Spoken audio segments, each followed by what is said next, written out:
Buenas tardes, bienvenidos a una entrega más del Ser Político.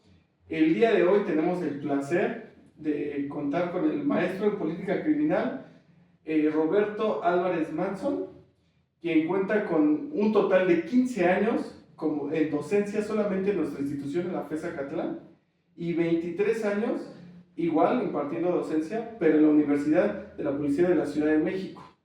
La verdad es que es un gusto tenerlo aquí, maestro, en nuestro programa porque sabemos que es una persona muy experimentada, ¿no? Tiene un historial increíble, aunque no lo crean. Y pues nada, queremos ver que nos cuente un poquito, que nos explique un poco de todo este tema, ¿no? Que es seguridad pública, ¿no? En México, porque pues hay mucha polémica, la gente ya no sabe bien si sí o si no, si las cosas se están haciendo bien, si se están haciendo mal.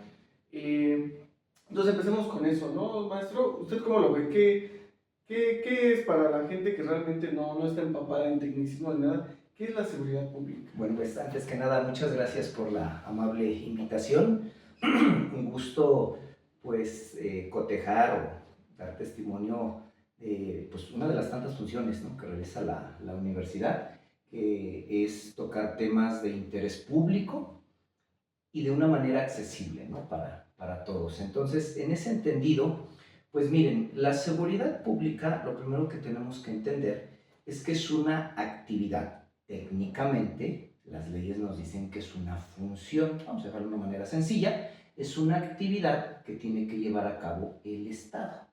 Y en particular la tiene que llevar a cabo el gobierno, ¿vale? Eso es muy importante. El Ejecutivo, ¿no? En particular. Sí, en particular el Ejecutivo, teniendo en alcance, bueno, pues, porque está dentro de la administración pública, y teniendo en particular solamente que trabajar con el marco normativo que va desarrollando el Poder Legislativo y, pues, obviamente, bueno, con todo este tema polémico, de la mano, pues, ya de los órganos jurisdiccionales, el Poder Judicial, en cuanto a lo que le toque resolver a ellos. Pero es algo que pertenece a la administración pública, digamos al Estado. Sabemos que el Estado es algo muy amplio, ¿no? Pero en específico, se nos va a decir que es una función a cargo del Estado, y lo importante es cuáles son los objetivos, qué es lo que tiene que hacer el Estado, ¿no?, que es lo que nos interesa en materia de seguridad pública. Son varias tareas. La primera y más importante para seguridad pública, y aquí sí es algo casi o prácticamente homologado para cualquier área que se diga trabajar la seguridad, podemos hablar desde seguridad social. Bueno, pero antes, perdón, maestro, ¿qué es la seguridad? O sea, bueno, seguridad es una palabra compuesta. Realmente son dos palabras. Viene de cine y cura. Sinécura compuesta, ¿vale?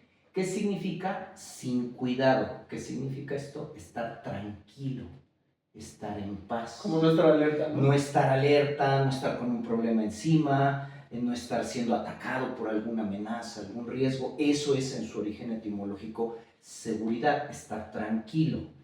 Digamos que en el sentido ya más actual del término, pues es estar protegido bajo una situación de cuidado, que se nos pueda de una otra manera brindar esa sólida, de una otra forma, protección ante riesgos, peligros o amenazas en diferentes campos, porque la seguridad se maneja en múltiples sectores. Sí, seguridad política, ¿no? Pues sí, en el trabajo, social, laboral, ¿no? Laboral, seguridad se... privada, hay muchos tipos de seguridad nacional y otros tantos, pero en general de ahí deriva el término estar tranquilo, estar sin sobresaltos, estar protegido y estar salvaguardado pues, de riesgos, peligros, amenazas en los diferentes rubros. Entonces, ya partiendo de eso, seguridad pública es un tipo de protección, es un tipo de salvaguarda que tiene que llevar a cabo el Estado con la finalidad de llevar a cabo varias tareas, ¿no?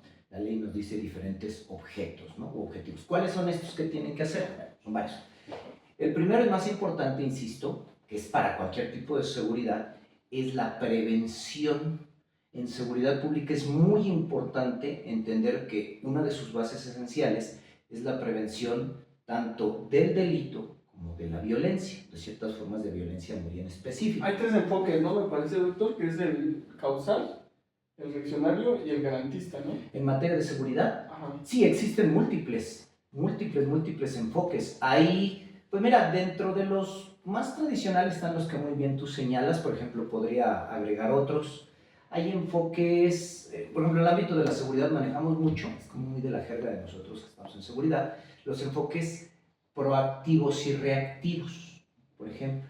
Los enfoques que son más próximos a la ciudadanía, los enfoques que tienen que ver más pues con trabajo comunitario, de proximidad, atender las causas sociales que pueden generar la ¿Cómo qué violencia, causas, el delito. profesor? ¿Cómo qué causas sería bio? Para que la gente le Sí, quede claro, más claro, ¿no? O sea, son múltiples. Por ejemplo, en el enfoque proactivo, algunas de las causas que pueden estar involucradas, pues tiene que ver con, vamos a decir, falta de un nivel o una calidad de vida esencial. Desde ahí se construye la seguridad. Estamos o hablando, sea, pobreza. ajá, empleo, vivienda digna, acceso a recursos naturales como el agua, alimentación, educación, cultura. O sea, todo eso es seguridad, todo eso es seguridad Todo eso es una pública. parte, todo eso es una parte proactiva para construir la seguridad, ¿sí? Es la parte más de proximidad para que se puedan construir redes ciudadanas, se puedan construir colectivos, se pueda construir esta sinergia y este trabajo conjunto entre las autoridades, la ciudadanía, otros integrantes como académicos, empresarios. Esa es la parte proactiva, por ejemplo, de la seguridad pública, y la parte reactiva pues tiene que ver más con lo tradicional, ¿no? El La trabajo policía, de la ¿no? policía, la videovigilancia, el análisis delincuencial, esto que es tan polémico por el tema de los derechos humanos de los operativos. Esa es más la parte reactiva. Hay, por ejemplo, otros enfoques. Hay quien habla de la seguridad pública en sentido positivo y negativo. No es tanto que tenga que ver con lo bueno y con lo malo, pero... Eso es una orientación, ¿no? Son orientaciones. El sentido positivo ve a la seguridad pública desde un punto de vista de tranquilidad, de paz, de ausencia de conflictos. Estar seguro es construir condiciones donde no hay conflictos, no hay violencia, hay esta pacificación.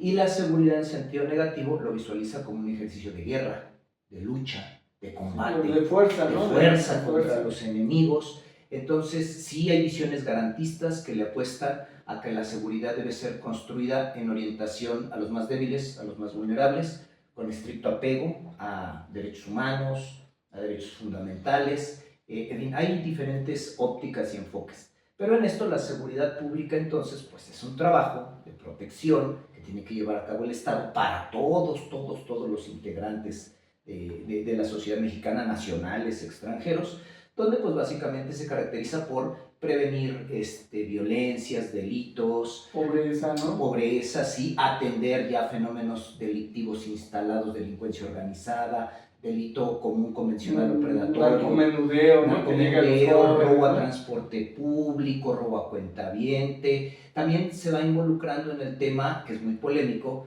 de construcción de orden público. Por eso es que ellos luego se van metiendo, o bueno, en seguridad la gente trabaja, las instituciones se manejan, pues en el sentido, por ejemplo, cuando hay manifestaciones, marchas, disturbios, cosas por el estilo, inclusive, aunque hay quien hace la división, pero pues también hay quien vincula esto la seguridad vial, todo lo que hacen las personas de tránsito. ¿Qué más te abarca la seguridad pública? Bueno, pues te abarca otros ámbitos, como por ejemplo, aunque lo han vinculado, muchos dicen que no debería estar ahí, pero por ejemplo temas relacionados con reinserción social, lo que se tendría que hacer en el sistema penitenciario. También investigan, ya hoy las leyes en México nos establecen que seguridad pública debe colaborar con la investigación y la persecución de los delitos, que eso ya sería más del ámbito de las anteriormente llamadas procuradurías, quedan por ahí una o dos en el país que se llaman hoy fiscalías para tema de delitos, la cuestión penal, y auxilia también los cuerpos de seguridad pública, aunque no es su función, digamos, natural, pero auxilia a la población en caso de siniestros, desastres, como cuando se inunda, todo eso, ¿no? huracán, ellos también toman parte. Y algo muy importante, no confundir cuerpos de policía con seguridad pública, que es algo muy común que pasa. Seguridad pública, y eso está en nuestras leyes y teóricamente se entiende, es una función que va a llevar a cabo el Estado. La policía no es una función de Estado, la policía es una institución, exacto, es una herramienta. Es una herramienta, es una institución, quizás sea la institución más importante con la que se cuenta para construir seguridad pública, pero realmente es una institución de Estado, una institución perteneciente a la administración pública, Por eso es que son dos cosas diferentes. Y en el orden de la seguridad pública, pues básicamente estas son algunas de las actividades importantes: proteger a las personas en sus bienes, en su integridad. Este tipo de tareas y actividades son las que se llevan a cabo en materia de seguridad pública. Ok, entonces puede decir que, a ver si lo desglosé bien. Sí. La idea de la seguridad pública, o sea, primero es algo que te tiene que dar el Estado, ¿no? Sí.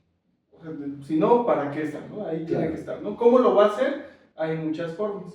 Sí. Pero la idea detrás es que yo, ciudadano, por ejemplo, seguridad laboral, si yo siento que me pueden correr en un mes, no tengo seguridad laboral, porque no estoy tranquilo, ¿no? Claro.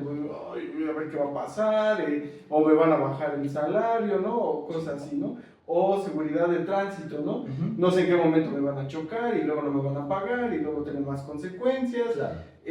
O sea, esa es la cuestión, o sea, no estás tranquilo con una situación. O sea, si yo voy en la combi, ¿no? Y me siento nervioso, ando guardando mi celular, digo, ay no, en cualquier momento me lo van a quitar, o ya sé que pasó cierta calle y aquí es peligroso, Claro.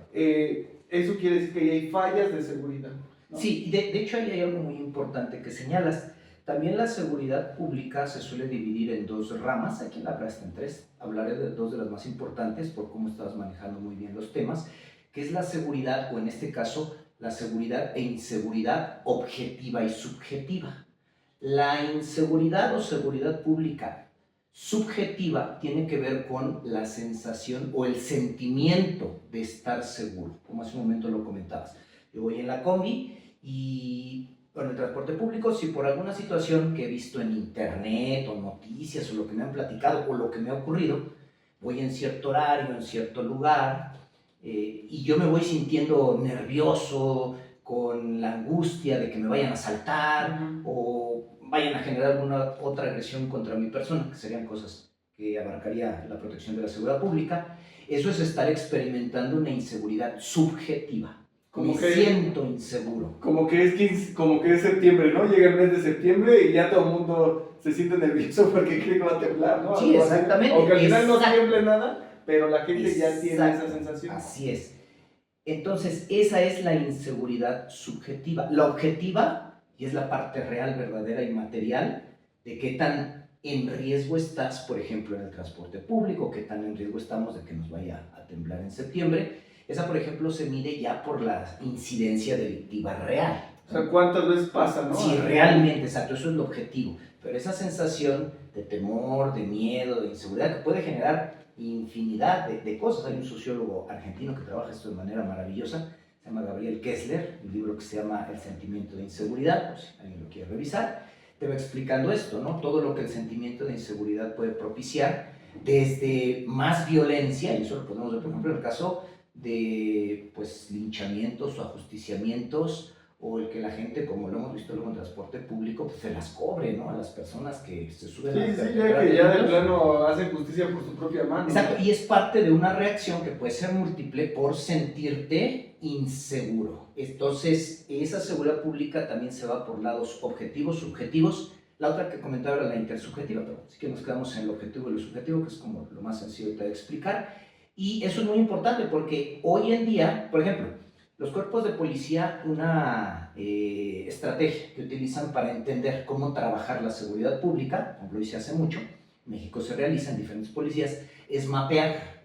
Es decir, crean una interpretación georreferenciada de los problemas. ¿Qué quiere decir esto? En un mapa de la colonia que le toca vigilar a esos policías, hacen como colonias chiquitas, van señalando puntos que ellos van detectando, donde pues a lo mejor hay alta incidencia del delito, donde se están cometiendo actos de violencia. Entonces van marcando los mapas, ¿no? Hay zonas que ellos detectan, algunos los llamarán mapas de calor, ya con sus características específicas, pero hoy inclusive se mapean áreas o zonas donde la ciudadanía o las personas experimentan mayor sentimiento de inseguridad. O sea, ya no solamente se mapea la parte objetiva, o sea, dónde se están cometiendo realmente, ¿no? Sino también cómo lo está experimentando. Y esto lo señalo sobre la base general. Por ejemplo, organización, para quien se interese sobre este tema, si buscan criterios internacionales, la Organización de Naciones Unidas tiene un área tiene una oficina de Naciones Unidas especializada en temas de drogas y crimen, donde se habla de seguridad y todo esto.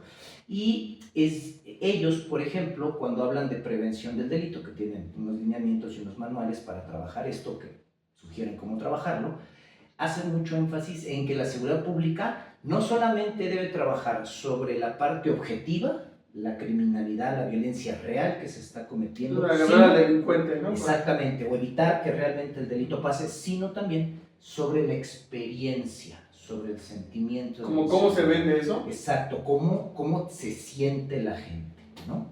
Entonces también eso tiene que ver en lo que nos comentabas, y eso tiene que ver con seguridad pública.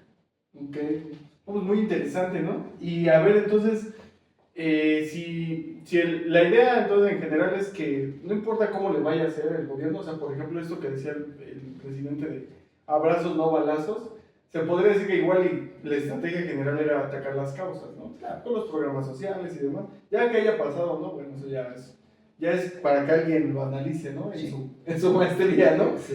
Pero la idea era eso, ¿no? Que no solamente ir a castigar al delincuente, ¿no? Sino también dar esta sensación. Por ejemplo, creo que en la Ciudad de México, Clara Brugada, la actual jefa de gobierno, cuando estaba en la alcaldía de Iztapalapa, metió varios programas, ¿no? Relacionados a esto de las causas, ¿no? Como lo de alumbrar calles, me parece, ¿no? Claro.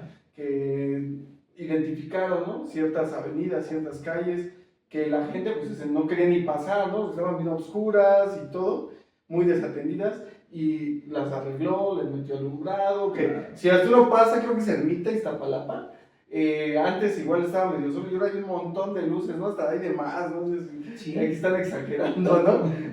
Pero es para eso, ¿no? O sea, es ese intento del Estado, ¿no? De dar seguridad de algún modo, ¿no? Y pues entonces viene otra pregunta. En México realmente, usted que conoce muy bien del tema, realmente ¿qué están haciendo más los mandos, ¿no?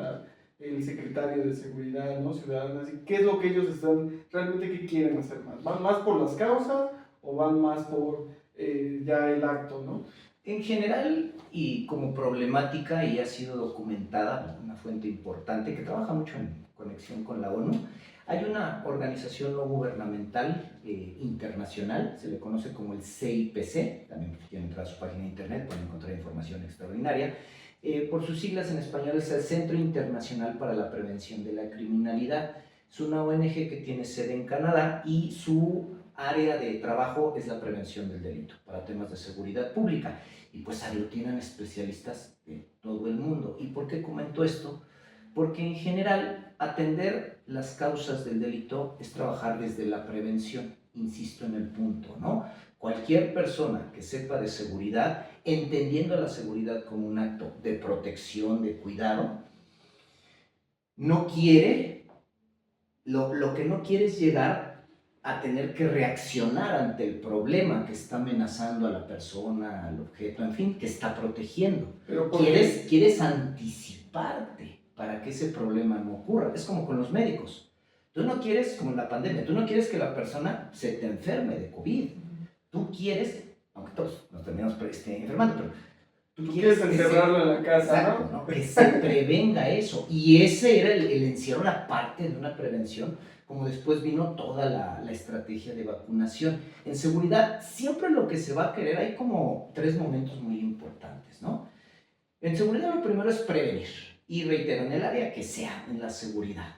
Si estás dándole protección a un funcionario o eres escolta, quieres prevenir que no lo vayan a atacar. Si brindas seguridad en el trabajo, quieres prevenir que el trabajador no se te vaya a accidentar. Si estás en salud pública, quieres prevenir enfermedades, cuadros complejos en materia de salud. Seguridad pública es lo mismo. Cualquier seguridad, lo primero es trabajar la prevención. Y a un segundo momento, estar preparado y tener un esquema adecuado de reacción. Si no pudiste prevenir, entonces estás listo para reaccionar ante el problema cuando ya se te materializó. Y en tercer momento, pues ya atender las causas, ¿no?, de ese ataque, lo que hayan generado.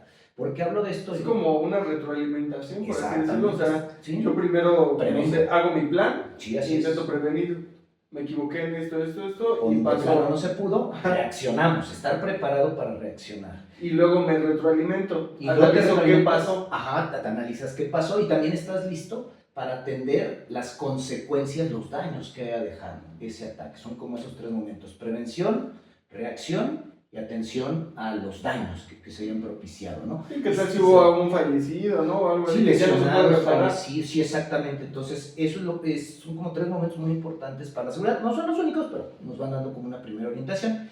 Entonces, el Centro Internacional para la Prevención de la Criminalidad ha documentado que ellos van haciendo evaluaciones mundiales de cómo se está moviendo la prevención del delito, y la conclusión a la que llegan es que hay muchos problemas. No, a nivel mundial no le están apostando mucho a la prevención. Hay muchas carencias en ese sentido del delito y de la violencia. Hay modalidades de violencia y de delitos que inclusive están siendo sumamente desafiantes por lo inéditas, y me refiero tan solo a toda la parte digital. Ajá. O sea, y por ahí inclusive no saben bien cómo ¿Cómo actuar? cómo Sí. actuar, cómo abordar esas cosas. Y en México, pues no somos la excepción. Digo, vamos como en el camino, ¿no? Te ha apostado, sí, esto que comentabas hace un momento, ¿no? Que, pues sabemos, tiene su dimensión política y se politizó, tanto el dicho del expresidente López Obrador como lo que después se manejó del abrazos no balazos, pero pues sí es ver un poco cómo hemos venido, al menos en el siglo XXI, moviendo nuestra política criminal, nuestra estrategia de seguridad. Y la verdad, que algunos dicen que ni política criminal ha habido, porque no está así como muy definida. Pero bueno, así es discusión de los que hablan de políticas públicas, o de gobierno y demás.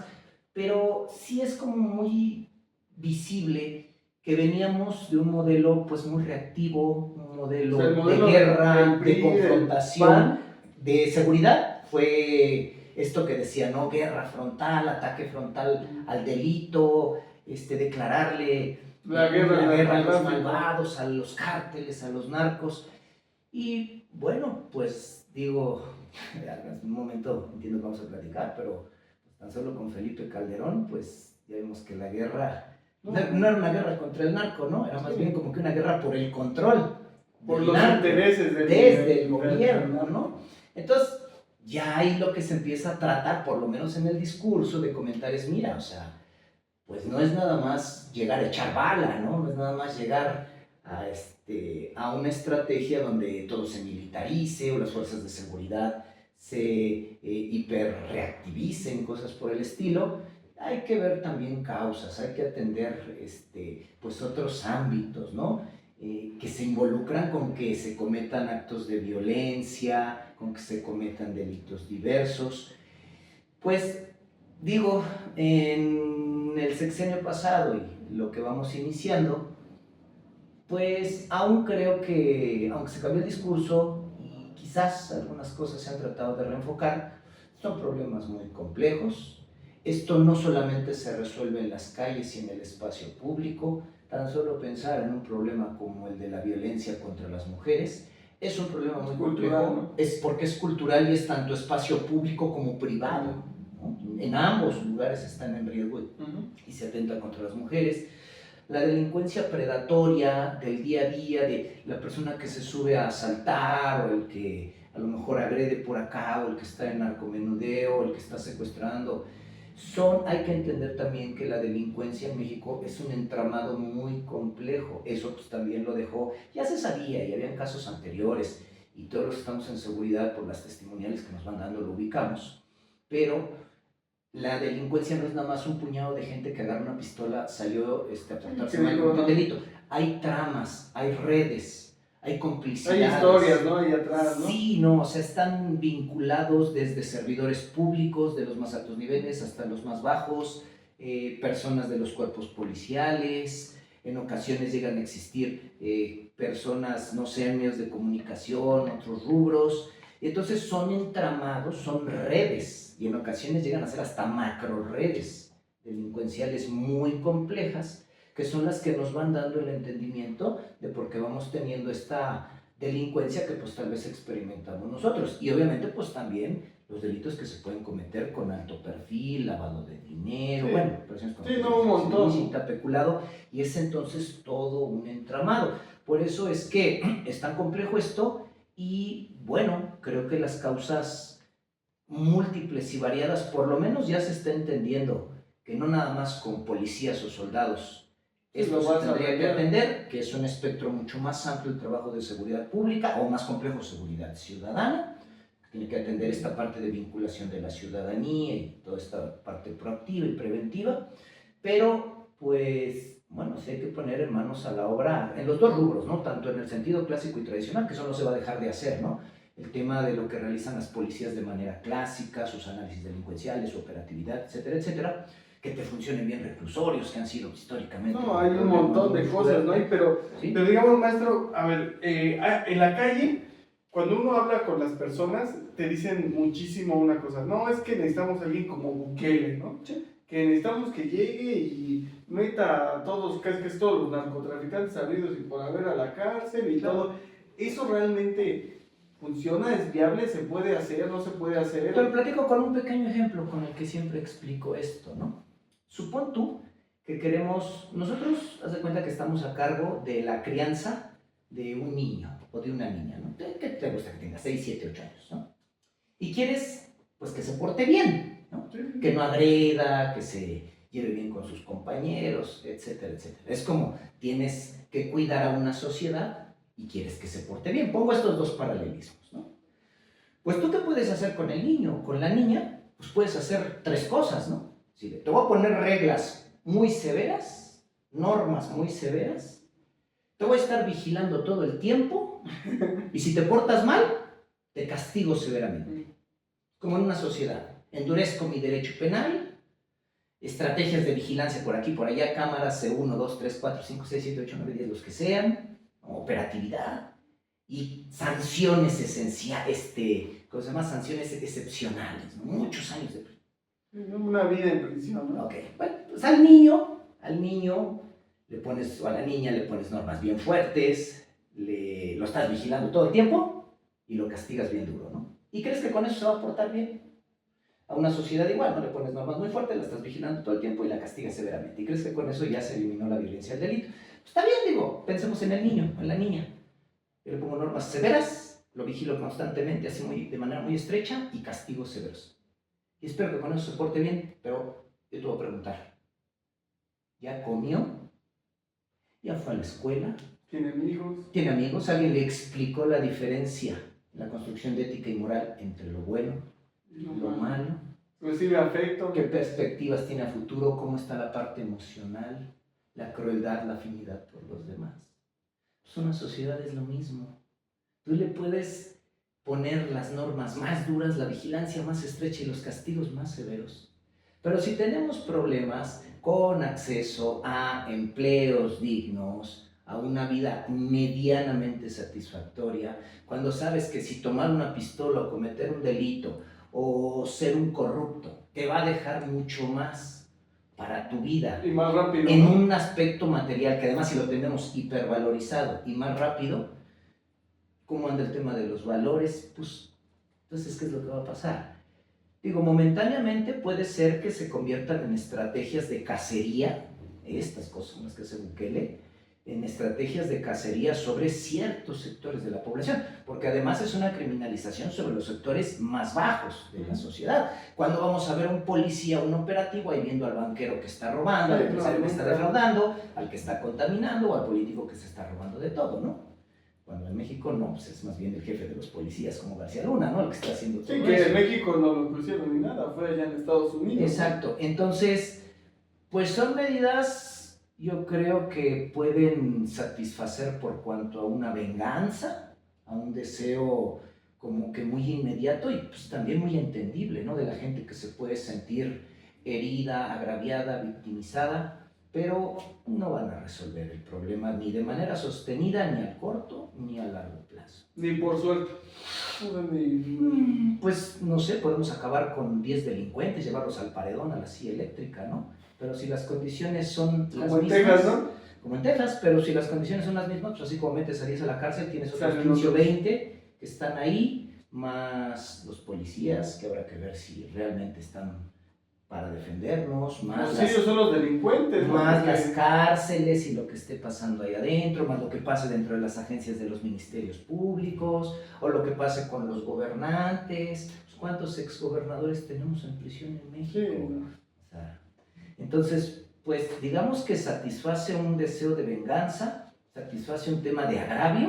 Pero no arregla el problema. No, tal vez sean medidas que a corto plazo puedan ayudar ligeramente, pero si hay un problema de delincuencia, esa delincuencia no va a dejar de existir, se va a ajustar a las medidas de seguridad. Se va a adaptar, ¿no? Se va a adaptar y va a seguir operando. Bueno, Sí, pues sí. Sí, que es lo que sucede con el narcotráfico, ¿no? O sea, con los efectos cucaracha y todo lo que nos pasa. Se Sí. mueven de un lado a otro. ok. Perfecto. Bueno, entonces para ir terminando este bloque, Sí. ¿realmente usted cómo ve, ya para concluir, esta relación que hay entre los mandos, quien crea la estrategia, quien dice que es un crimen, quien lo define, todo eso? Que bueno, para que entienda nuestro auditorio, Claro. es el ejecutivo, ¿no? Él es principalmente el que dice cómo se va a actuar, de qué manera y demás. O sea, todo este órgano del ejecutivo, realmente, ¿cómo les llegan los trabajos? Pues, ¿Cómo les llega la ajá. usted que lo ha visto? O sea, Sí. ¿qué dice el policía, ¿no? De la esquina? Entonces, oye, sí, yo sé que tengo que prevenir y todo, y yo sé que tengo que ser más ciudadano y todo, Claro. pero yo no sé ni qué es eso, ¿no? Claro, O sea, ¿qué sucede ahí? En general, es un tema que requiere mucha atención, como bien lo dice, solo hasta que se entra, ¿no? A ver el funcionamiento, la dinámica, y pasas tiempo y observas esto. A mí, como profesor de los compañeros policías, es una labor que yo adoro, me parece algo extraordinario. Ojalá más personas, si nos están escuchando, se animaran a trabajar de manera profesional en formación, profesionalización. Es fácil, capacitación. perdón, esto es fácil, digamos, a mí me interesa, ¿no? ¿Es fácil integrarse o no es fácil? Pues depende, cada policía es diferente. Hay algunos cuerpos donde sí van abriendo la posibilidad de que personas se integren, y en otros echan mano ya de oficiales que están ahí. Pero yo creo que sí es posible, sí es factible, y no es tan, digamos, no es algo fuera de lugar o imposible. Pero bueno, a través de esta experiencia, yo me doy cuenta que sí hay como desacuerdos muy fuertes, ¿no? Entre la cabeza y las Sí, manos. lo por voy a así decir, decirlo. exacto, lo voy a decir como se los digo a mis compañeros policías, y ahí están de testigos, me van a ver. Cuando le doy clase a la tropa, pues la tropa le echa la culpa al mando. No, que Y está le manda mal. la tropa, ¿no? Crean hasta chistes, por ahí crearon uno que me tocó escuchar una vez en un cuerpo de policía, que no, es que aquí lo que opera es la cuarta ley de Newton. ¿Y cuál es la cuarta ley de Newton? De todo lo que se arrastra tiende a subir, maestro. No, o sea, es lo que van a decir, ¿no?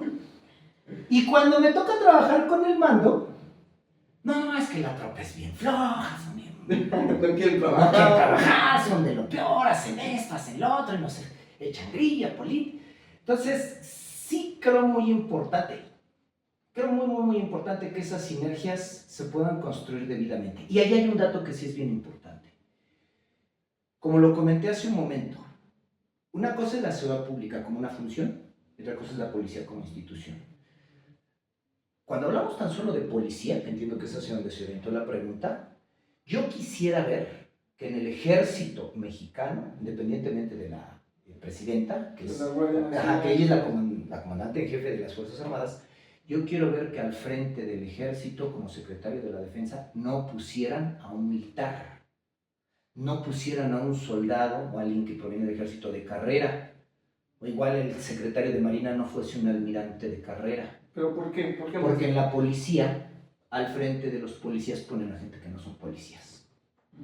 Okay. Desde ahí. O sea, hay una desconexión. Hay ¿no? una O sea, desconexión. Hay una desconexión porque de antemano el oficial de a pie va a decir, ese quién sabe de dónde vino, ni sabe de qué es esto, ni sabe cómo se maneja. Exactamente. Ahora, aparte, entre que son gente que no son policías de carrera, o entre gente que a lo mejor viene del ejército, de otras instituciones, por el tema de militarización de la policía, y otra cosa muy importante, visualizar con mucho detenimiento los sistemas de ascenso y promoción. ¿A qué me refiero? Por ejemplo, hay policías donde llega a existir un problema o temas que pueden llegar a ser problemáticos, no digo que en todos los casos lo sea, pero en ocasiones sí, de mandos habilitados. ¿Qué quiere decir esto? Pues que tú eres tropa, no has aún obtenido el grado jerárquico adecuado y tal vez ni siquiera tengas la experiencia, pero por una orden de alguien, de repente te dicen, a ti te vamos a ascender jerárquicamente, será temporal mientras tengas el cargo en el que vas a estar, y vas a estar como jefe. ¿Cómo lo van a ver los oficiales de policía? Que llevan más Que tiempo. llevan carrera, llevan más tiempo y tienen más conocimiento. Pues se crea un recelo, ¿no? Y luego viene la pregunta, ¿por qué hacen eso? ¿Realmente porque el elemento es competente y valía la pena ascenderlo? ¿O porque saben que es un elemento tal vez leal, manipulable, etcétera, etcétera? Entonces, eso es tan solo una pequeña línea. Sí hay que crear elementos de armonía importantes. Reglas justas, ¿no? Para reglas los policías, justas, ¿no? y darle seguimiento a una carrera policial para que de manera justa esos mandos que van llegando a esos puestos sean gente realmente que viene de carrera policial, que han cumplido con sus evaluaciones de control de confianza y que han demostrado ese conocimiento y esos méritos para estar en esos puestos de mando. Eso no en todas las policías del país, pero sí es algo importante que atender. Sí, porque eso es lo que les crea cohesión, ¿no? Identidad como, Claro. como grupo. Digo, ahorita que ya están de moda, ¿no? Los poderes de manifestación, pues que salgan, ¿no? A No, y sí lo han manifestarse hecho, por en la su- Ciudad de México sí lo han ¿Sí? hecho, y se han cambiado mandos, sí lo han hecho. No ha habido casos. Bueno, pues muy interesante. Pues miren, con esto tenemos este primer bloque y vamos a regresar ahora con preguntas de la comunidad estudiantil de la FES Acatlán para nuestro buen ponente, el maestro, y a ver qué chisme nos da ahorita, ¿no?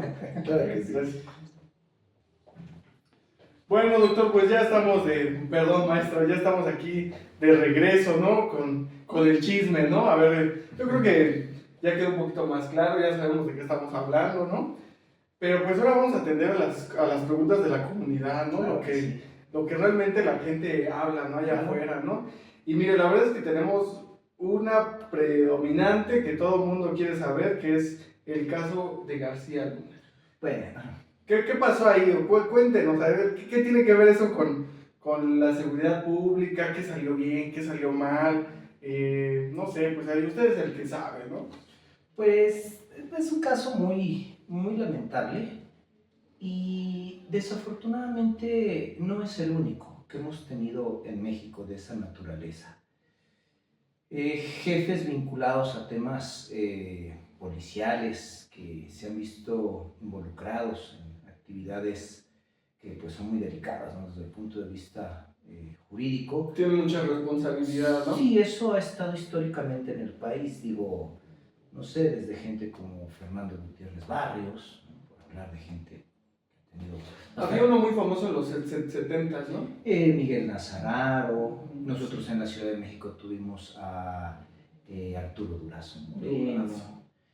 O sea, no es malo. ¿Quién fue el que hizo su casa con Durazo. Durazo, ¿verdad? No, sí. Hizo el chalet de la Jusco y el Partenón, su casa griega, Sí, en sí. Zihuatanejo, con policías, los manda. Dicen, ¿no? Que según ahí los tenían hasta de albañiles, ¿no? Sí, sí era lo que... ¿Y sí es cierto o es así? A mí me han comentado, La nota negra. todavía me ha tocado, tengo amigos todavía policías de esa época y gente a la que todavía me tocó darle clase en un curso que se llamó curso básico equivalente, porque pues, les piden que tengan un certificado a todos los policías para que se puedan retirar y ellos pues no lo tenían, porque hace muchos años que entraron. Y sí, bueno, mira, el que los utilizaran para actividades fuera De sus su funciones, ámbito, ¿no? De su deber. sería lo menos.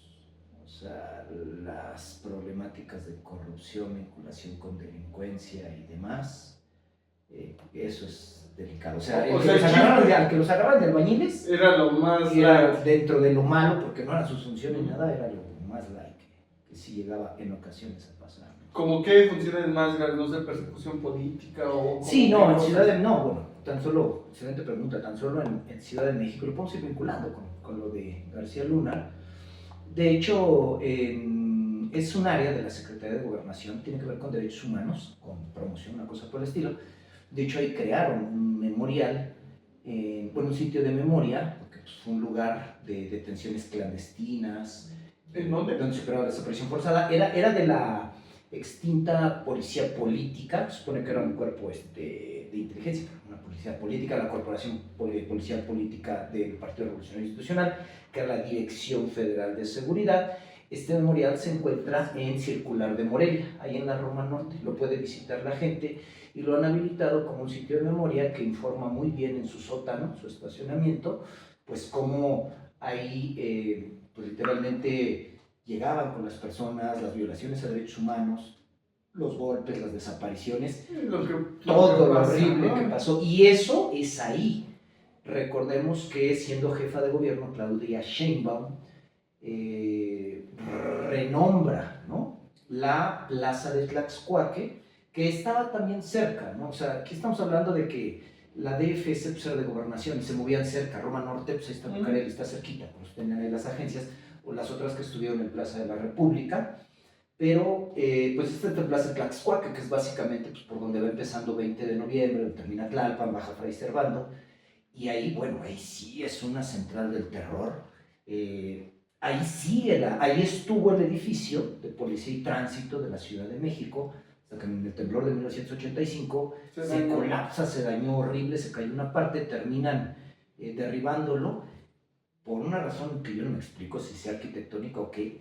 Abajo de ese edificio, que era como de 5 o 6 pisos, un documental muy bueno sobre Tlaxcuaque y todo lo que ahí pasó, ahí abajo hay una prisión, tenían una prisión subterránea. ¿De la policía? De la policía. Ahí está. Yo no sé por qué tiraron el edificio, pero la prisión ahí se quedó. ¿Todavía lo usan, no?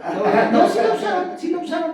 Yo cuando la conocí hace años, cuando bajé y la exploré un poquito, la usaban como bodega, una partecita. Del otro lado de la calle Chimalhuacán, otra partecita la tenían como un gimnasio. Pero es que todo está lleno de abandono. O sea, inclusive bajas todavía la rampa por la que se baja esos túneles del horror. Cuando te vas acercando ya hay un olor así a humedad, porque está encerrado, ¿no? Lleva un abandono, porque es subterránea, lleva un abandono desde 1985. No está peligrosa de ser, ¿no? Estar ahí. No, sí, no, de hecho entraron, la intervino la fiscalía el sexenio pasado, pues para investigar estos delitos del pasado. Yo volví a ir por noviembre del año pasado, a ver si podía ingresar otra vez, ya no se pudo porque ya estaban los sellos, ya estaban... Está cordonada, ¿no? Sí, ya está cercada por la fiscalía. Entraron, pero eso nos habla de cosas muy graves. O sea, ahí se tuvieron a personas detenidas por cuestiones políticas. Fue un centro igual horrible, lo han descrito infinidad de personas de la comunidad LGBTIQ+, sobre todo mujeres trans, que ahí fueron detenidas, ahí fueron violadas, ahí fueron vejadas. No, era una cosa horrible. La flora y fauna, ¿no? De lo más horrible. Nosotros aquí en la FES Zacatlán, pues nuestros vecinos... ¿También hay una prisión aquí? No, pero está cerquita. Está cerquita. Yo luego le digo a los jóvenes, y muchos no lo sabemos, pues aquí tenemos que el campo militar número 1, sí, que hasta la fecha sigue siendo una prisión militar, pero que sabemos y se ha documentado que se utilizó en estos temas de crímenes del pasado de una manera horrible, que es nuestros peceros que nos hacen favor, bueno, los micros que nos llevan aquí directo al toreo, por ahí entran y pasas a un lado, ¿no? Entonces, y como ese hubo otros tantos centros de detención, muchos tal vez ni registrados, pero sí, nos va dando cuenta de estas cosas infames, entre muchos otros episodios que hemos tenido.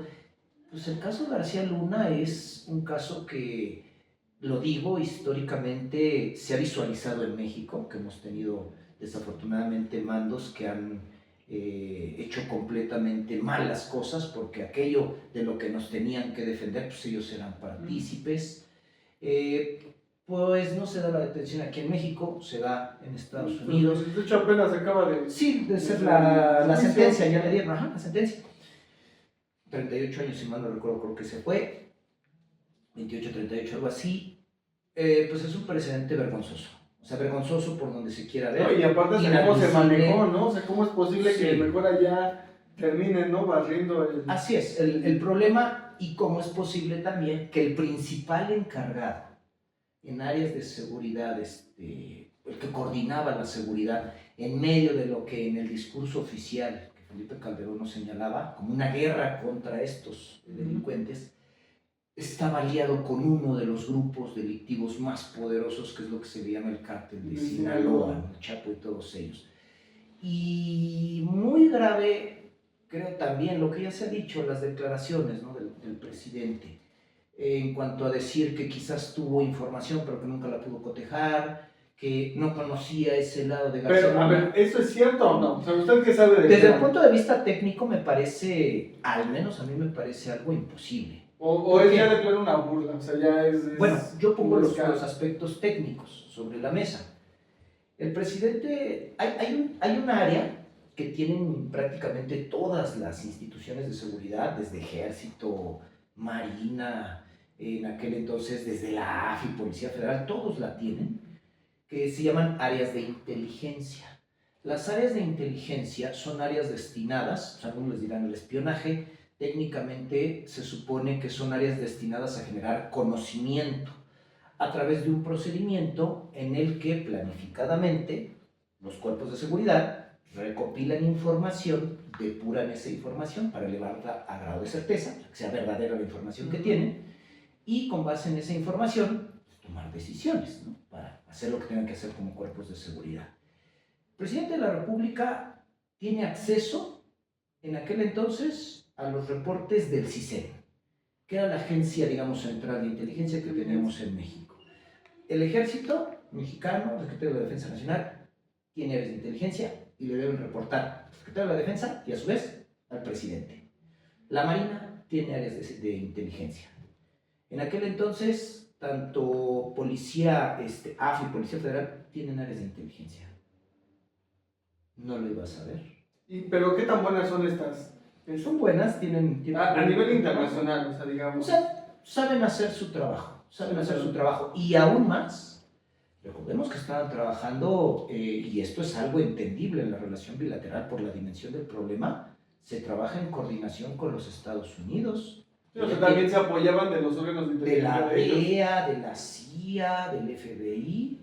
Nadie le advirtió que eso estaba pasando. Sí, no, o sea, entonces sí es más una burla, ¿no? Y más, Técnicamente es muy difícil no haber tenido los medios de información para no estar en conocimiento de lo que estaba ocurriendo. ya solo hace falta un estudio científico, ¿no? Que lo compruebe o no, ¿no? Ya para qué de plano. Pues que lo sienten en el polígrafo. Sí, a ver qué sale, ¿no? Estaría buena, ¿no? Luego también no es tan confiable el polígrafo, no te creas. Pero Sí, no se estaría puede mal. engañar, ¿no? Yo había visto una técnica en donde alteras tu ritmo cardíaco antes de las preguntas de control, para que cuando ya toquen las de veras, pues ya no sepa distinguir. Sí, ¿no? de hecho hay áreas en materia jurídica que no se mete, como el área laboral no le gusta meterse con el polígrafo por el tema de subjetividad que puede llegar a tener. Pero, bueno, es un caso, para resumir, muy grave, demasiado grave, nos muestra que desde el nivel más alto, y reitero lo que hace un momento comentaba, habrá que ver los exgobernadores que están en prisión y todos los demás casos que desafortunadamente de miembros de instituciones de seguridad o de otras áreas de gobierno se han vinculado con actividades delictivas.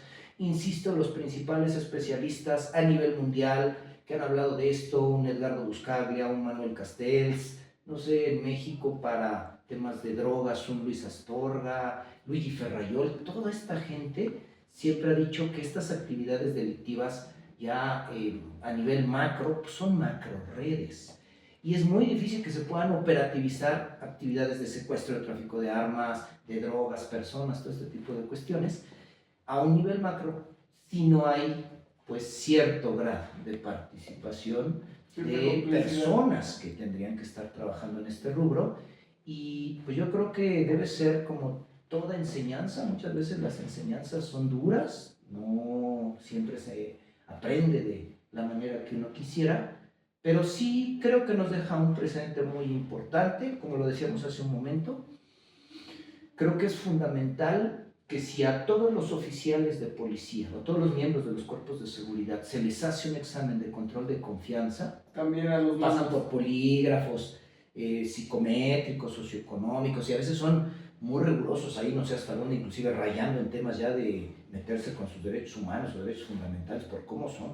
Han platicado, a mí nunca me ha tocado, pues soy personal administrativo, pero tienen que pasar por ahí también los mandos, mandos, ¿no? Y con evaluaciones fidedignas. No sé, ahí tienes casas como la UNAM, el Poli, UAM, quizá, o... Sí, que no creen que no ahí creen a ellos una mismos. organización ahí de 2 días para nos vamos a evaluar Exacto. y luego la desaparecemos. No, exacto. Esa parte de evaluación, rendición de cuentas, ahí la ciudadanía tiene que participar, hay especialistas y en los mandos esto nos muestra que debe haber vigilancia, sabemos control, sabemos que las áreas de seguridad, pues sí hay datos que se deben reservar por obvio de razones, no hasta por motivos legales, informaciones, datos de sus integrantes, pero hay otras que con los debidos esquemas sí tienen que estarse supervisando. ¿Qué están haciendo? ¿Quiénes son? ¿Cuáles son sus actividades?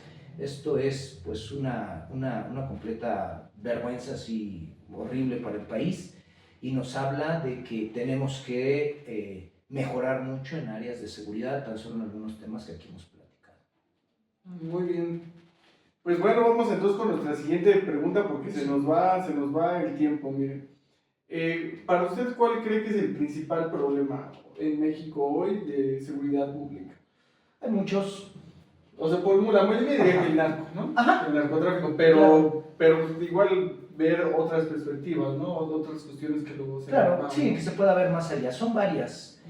Pues creo que sí me atrevería a señalar, quizás reiterando un poquito lo que he comentado, no solo el narco, o sea, creo que uno de los principales problemas en materia de seguridad es no alcanzarlo a verlo desde lo macro y desde lo micro. Me explico. Por lo macro, entender que algunos de los detonantes más importantes en materia de inseguridad que hay en el país son estas macro redes delincuenciales, ¿no? Internacionales, no solamente mexicanas, quizás en alguna operación sí solamente locales, pero sí entender que es un problema con interconexiones múltiples. No es nada más la persona que trae la pistola y que está asaltando, o el que secuestró, en fin, en la calle, en vía pública, no solo son ellos. ¿Quién hace la pistola? ¿Cómo llegó a sus manos? ¿Por qué si lo detuvieron? detuvieron? ¿Por qué no lo detuvieron? ¿Qué datos se tienen de él? ¿Por qué no se le aprende? ¿Qué estrategia está llevando el gobierno a cabo? Temas que hemos visto en México, pues problemísima que se metió ahí HSBC con temas de lavado de dinero, temas del cártel Sinaloa, que si se iban o no se iban de México. O sea, primero visualizar que es una trama muy compleja. Esto no niega que sí haya microdinámicas delincuenciales, ¿no? Quizás pequeños grupos, personas en lo individual u otro tipo de actividades, desde la pareja o el marido violento que golpea, que asesina a una mujer, que golpean a los hijos. O sea, sí hay que crean descomposición social. Exacto, sí también, sí hay esos temas de violencia a una escala básica, los hay, se tienen que atender, pero pues sí hay que entender que es todo un entramado y en ese entramado tienen que ser múltiples las situaciones para su atención. Y aquí voy al nivel micro. Y ustedes que están en el ámbito de lo político lo saben muy bien de los estudios políticos. Ahí, no sé, trabajos como el de Fray Servando, Teresa de Mier pueden servir mucho para entender esto históricamente, entre otros, pero yo también a la gente utilizo, así brevemente, por cuestión de tiempo, la comparación, la analogía entre el sistema de salud pública y el sistema de seguridad pública. A ver, el IMSS, el ISSSTE, ¿tienen su clínica familiar, la clínica de la esquina, la clínica que está ahí en la casa? Para que tú vayas con tu médico familiar, te ponga una inyección, una vacunita, te revise, vea, etcétera, etcétera. Atención a primer nivel. Si hay un padecimiento o algo más grave, te mandan al segundo o al tercer nivel, te vas al hospital.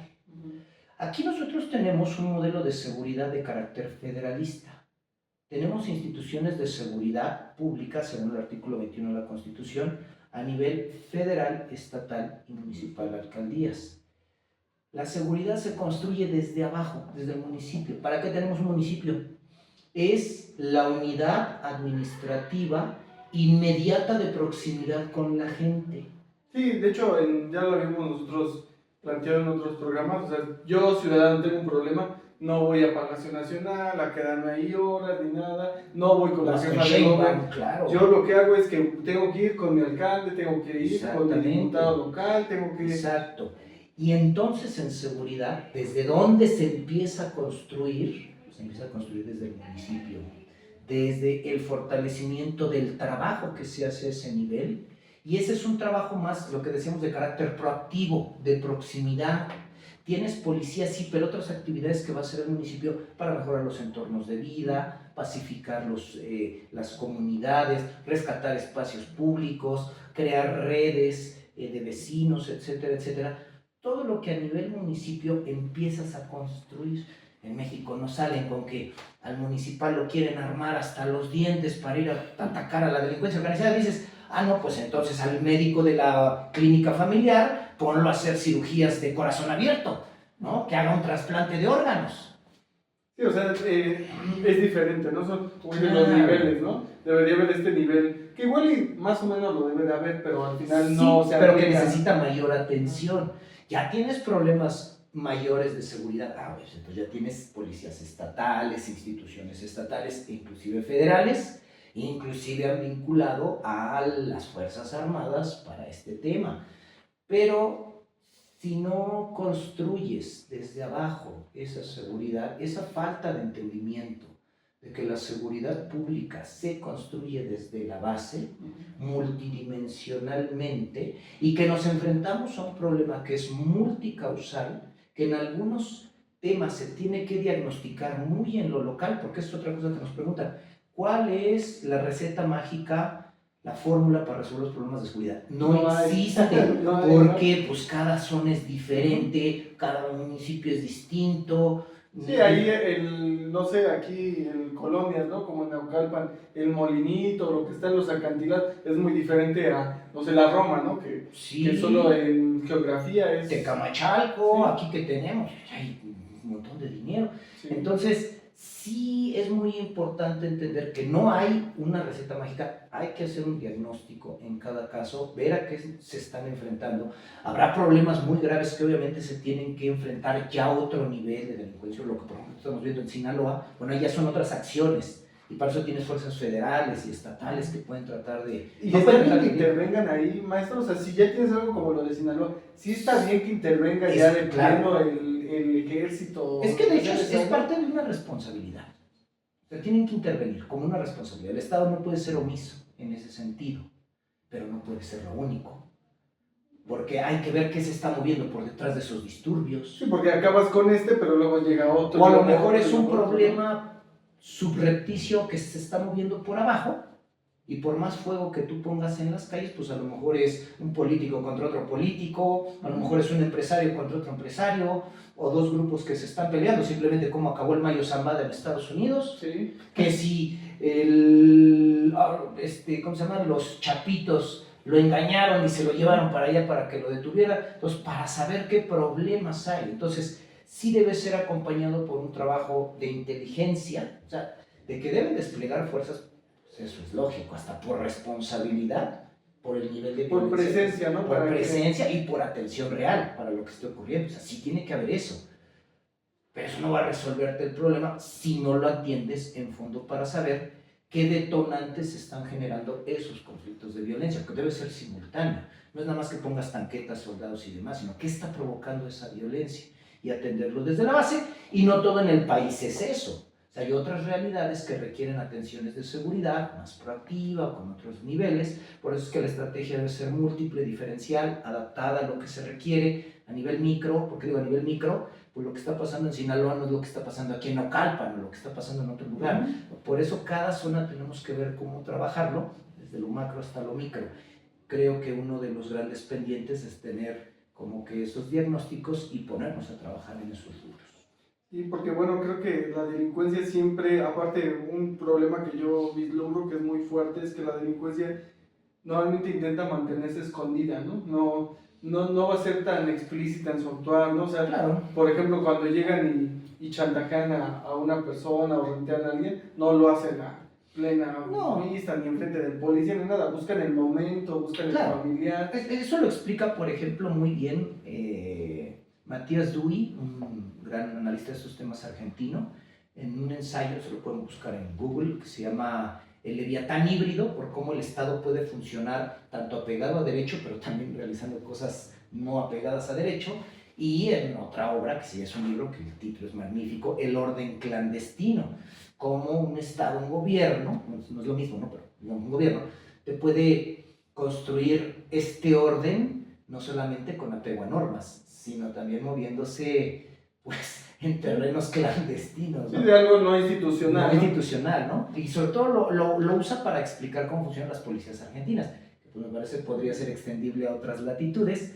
Y pues vamos a esto que tú muy bien comentas, o sea, ver qué es lo que está pasando, ver por qué de repente detona esta violencia con esa fuerza y, bueno, a partir de tratar de entender qué intereses se están jugando por detrás de estos problemas y estos conflictos. Por ahí también en un ejercicio periodístico alguien me preguntó, ¿y conviene que el Estado pacte con los delincuentes? Digo, pues que no, o sea, eso simplemente es inadmisible y no va a resolver nada, ¿no? Al corto plazo no sé si pueda generar cierta pacificación, pero pacificación sobre una base de perpetración de delitos, pues por el amor de Dios, ¿eso qué va a hacer, no?